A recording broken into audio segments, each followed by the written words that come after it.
What's up, guys? This is September 9th, update 9 for the Massachusetts RMV JDM import ban. I'm sitting here in my Daihatsu Mirai walkthrough van. I have good news to share. So Rep. Steve Howitt from Seekonk, he filed a bill. It is Bill HD 5354. Yes, they are end of session, so official business is kind of done, but they can continue to file bills, and apparently they could pass them. But it's probably not going to happen anytime soon anyways, because I read through this bill. It needs some fixes, amendments, they would call them.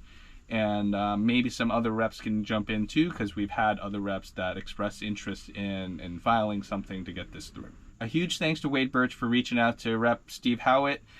He got this ball rolling here, and the squeaky wheel gets the grease. This is how we got this bill written. I have a few issues with this bill. I'll kind of just go through it real quick. It's pretty short. What the first part of this bill does is define what a K car is. This is a vehicle primarily manufactured in Japan with the following specifications: a length no longer than 11 feet, a width no greater than 4.9 feet, a height no taller than 6.6 feet, and an engine displacement of no larger than 660 cc. Okay. And then the second part goes, the purposes of this section, the Federal Motor Vehicle Safety Standards shall refer to the federal regulations that allow motor vehicles and motor vehicle equipment which are 25 years or older from the date of manufacture to be imported into the United States and registered, provided they were originally manufactured to comply with the safety standards as outlined in 49 CFR something somethings Simoleons 571 and 591. So that part kind of defines what Federal Motor Vehicle Safety Standards is into Massachusetts law, it seems like.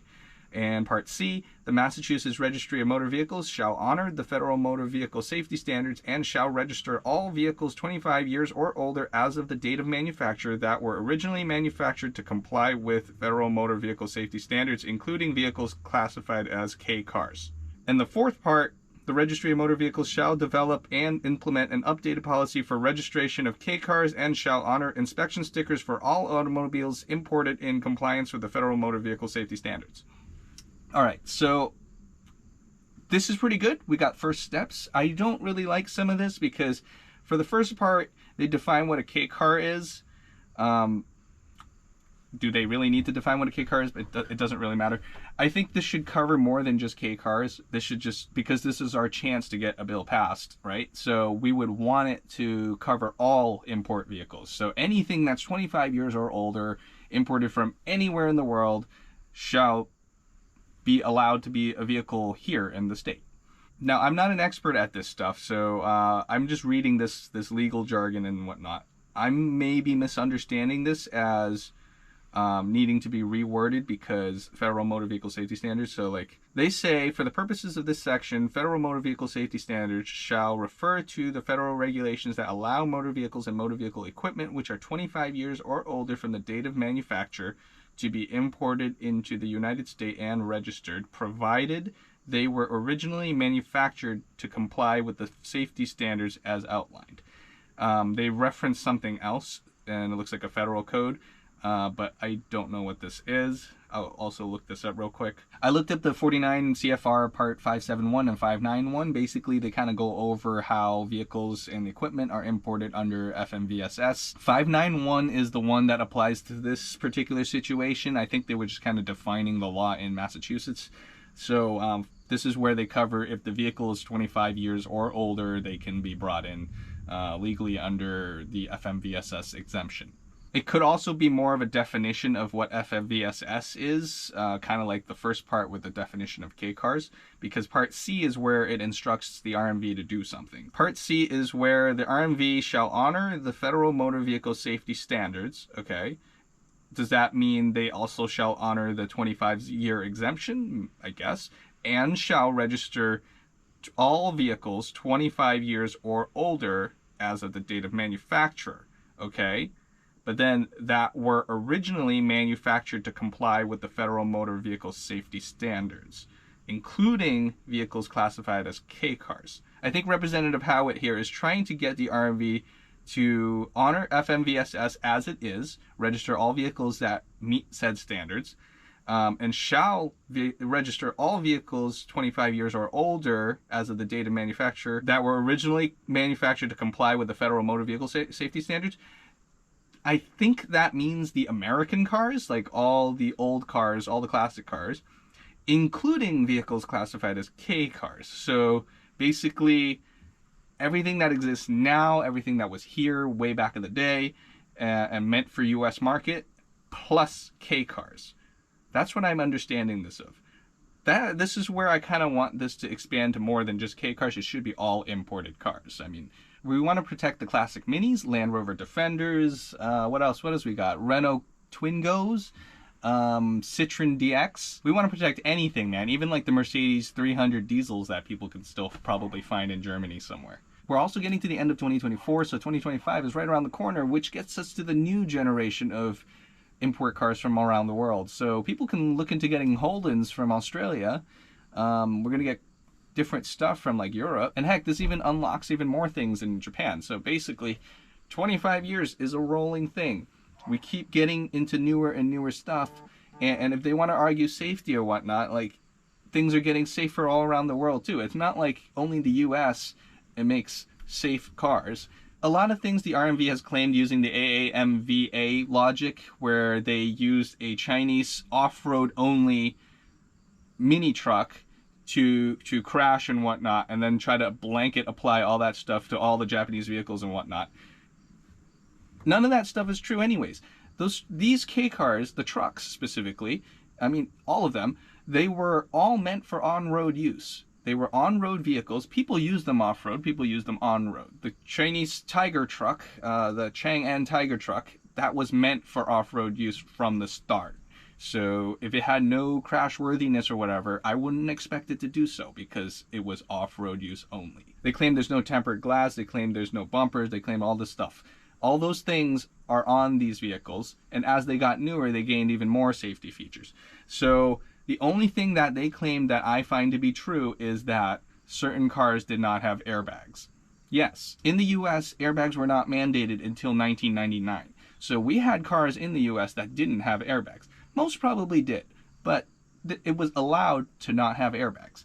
So 1999 K cars in Japan, they all had airbags. I have not come across another K that was 99 and up that did not have airbags. And 98 and below, yes, they did not have airbags. However, they weren't even mandated here. So why is that a regulation? Why are we one-upping the thing here? Anyways, I'm done ranting about that. I've said it before. If you need more information on the timeline of what has happened, this is update 9. You can kind of go back. I recapped everything in update 8. Kind of. I missed a few things, but yeah.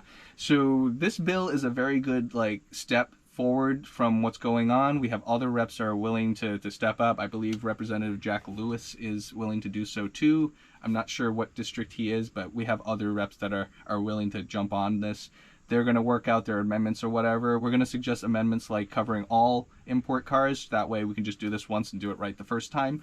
And we don't have to fight this again when the RMV decides that they don't want to do this anymore. One thing I'm thinking of here is the mass law, the MGL Chapter 90, Section 2. It states that the registrar shall determine at any time for any reason a motor vehicle or trailer is unsafe or improperly equipped or otherwise unfit to be operated, he may refuse to register such motor vehicle or trailer, or if it is already registered, may suspend or revoke its registration. Anytime, for any reason, the registrar shall decide, hey, I don't like these. So they can say, black cars are unsafe because you can't see them at night.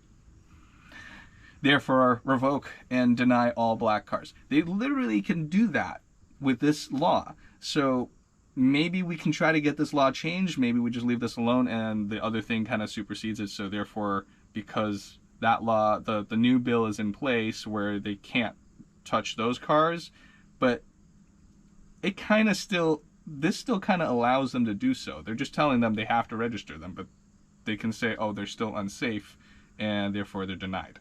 So maybe we can tweak this somehow. I don't know. I'm not sure what we're doing yet. We're going to kind of collaborate with everybody and figure this out. I hope this update is good news to cheer you up in the middle of the week. I will continue to keep you guys updated on this. Subscribe if you're not subscribed already to keep up with this. Leave a comment below on what you think that we could change in this amendment. I have a link in the description for this House bill, and I will see you guys next time. Also, don't forget, next week is September 18th. The Mass DOT board meeting is at 12 p.m. at 10 Park Plaza, Boston, Mass, right in the heart of Boston there. It's right across from the W Hotel, if you know where that is. It's kind of around the corner from the Park Plaza. just in that little area. You go inside, you go to the second floor, either use the elevator or the stairs. You see a big glass room. You can check in at the front, show up maybe 30 minutes to an hour early or so you can grab some lunch, find a space to park. There's nowhere to park on the outside. It's just street parking, so good luck with that. You could always park at a parking garage nearby, like at the Tufts Medical Center, or even in that building itself. I believe there's an underground parking thing, but I don't know how much that costs. And you can always take the T. You can walk, take a scooter, ride a motorcycle. Something. I plan on driving one of my K vehicles there. A few other people in the Facebook group are planning to attend with their K vehicles too, so you may see them around in the area. Okay, I got attacked in the eye by a bug, but anyways, if you can attend this meeting in person, please do, and if you're willing to speak, definitely please do, because you get 2 minutes-ish. They give you a little bit over, but just don't talk about dual pot master cylinders for too long. But you can speak. I don't think there's a time limit to it because the public comment section, it just kept going and going and just until there were no more people to speak. So if there's 30 of us, there would be 2 minutes each, and that's roughly an hour. That kind of just pushes the point here. The fact that we're even showing up, like from the prior one, the fact that we're even showing up to do this stuff, you know, we're doing pretty good. We're making us heard and be aware. You can still leave a voicemail. You got to do it at least an hour before the meeting starts, and it's at 857-368-1655. Last time we had 30 voicemails. They only played one of them, but they know there were 38 voicemails. They're supposed to play them all, but once again, 30 voicemail, 2 minutes each, an hour. There are also written comments you can send by email. It's publiccomment@dot.state.ma.us. You can also mail it snail mail, but I don't think anyone's going to do that. But yeah, you can see all this stuff in the description below. The meeting will also be live streamed. I'll have the link in the description below again. I hope to see you guys there. Right before I uploaded this, Peter from Ransom Garage also updated the situation on the Facebook group about his R34 GTR. The Springfield RMV denied him and blamed it on the title department. He calls the title department and goes down this rabbit hole. The title department says Springfield never forwarded the paperwork, so maybe go try again somewhere else. So he goes to try again somewhere else. So he tries again somewhere else at a different RMV. That RMV forwards the stuff to the titling department, back and forth, lots of waiting. He gets the response of, this is a Mini, so therefore they're not going to register it. And he argues with them about how it's not a Mini because it's a R34 Nissan Skyline. It's a full-size car. So that goes back and forth. They decide, okay, you're right, it's not a Mini. Is this a Nissan Clipper? I mean, I'm just reading it off his post. I'm like, so clearly they don't know what the hell they're doing. And some RMVs are acting on their own outside of the thing. I'm just blaming the stuff on the titling department or Boston or whatever. It's massively hit and miss on what they're doing, and you don't even know what's going on because they don't really have a procedure. They're not following anything properly. They're just kind of doing their own thing based off of whatever they think. And that's what's messing all of this up. That's just an update on that GTR here. So, you know, you can see why everyone's frustrated because neither the public, us, know, neither the RMV themselves know. This is just some half-assed thing that they set into place here. Now we're having fun with this game.